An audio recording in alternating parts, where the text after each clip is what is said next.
இந்த லைட்ஸ் உங்களால டைரக்ட்டா என்10 மூலியமாவே கனெக்ட் பண்ணி கண்ட்ரோல் பண்ண முடியும். அது எப்படிங்கிறத இந்த வாட்டி நான் உங்களுக்கு லைவ் டெமான்ஸ்ட்ரேஷன் காட்டுறேன். ஸோ ஃபர்ஸ்ட் வந்து பார்த்துக்கிட்டிங்கன்னா, நான் இன்புட்ட வந்து வாய்ஸ்லயும் குடுக்கலாம், டெக்ஸ்ட்லயும் குடுக்கலாம். இந்த வாட்டி டெக்ஸ்ட்ல குடுக்குறேன். Now turn on the support லைட்ஸ்ன்னு மட்டும் குடுக்குறேன். ஸோ சப்போர்ட் லைட்டுங்கிறம்போது இந்த ஒரு பர்ட்டிகுலர் லைட் மட்டும் தான் ஆன் ஆகும். உங்களுக்கு வந்து கீ லைட் வந்து ஆன் ஆகாது. ஸோ ஃபர்ஸ்ட் ஆஃப் ஆல் இது அல்டிமேட் மோட்டோ கிடையாது. இது ஒரு எக்ஸ்பெரிமெண்டல் அப்ரோச் தான். ஸோ இது எப்படி ஒர்க் ஆகும் அப்படின்னா, NA10ம் ESP32 பார்த்தீங்கன்னா த்ரூ HTTP ரெக்வெஸ்ட் வழியா கம்யூனிகேட் பண்ணி இந்த ரிலேவை கண்ட்ரோல் பண்ணும். இந்த ரிலே தான் பார்த்தீங்கன்னா லைட்ஸோடைய ஆன் அண்ட் ஆஃப் ஸ்டேட்டை வந்து கண்ட்ரோல் பண்ணுது. பட் இந்த அப்ளிகேஷனுக்காக நீங்கள் NA10 யூஸ் பண்ணுமான்னு கேட்டிங்கன்னா கிடையாது.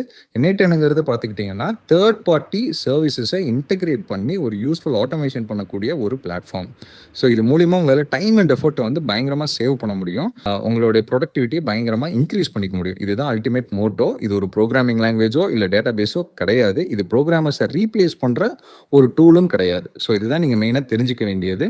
அண்ட் பொட்டன்ஷியல் யூஸ் கேசஸ் பற்றி தெரிஞ்சுக்கணும் அப்படின்னா நம்ம பேஜை செக் அவுட் பண்ணி பாருங்கள்.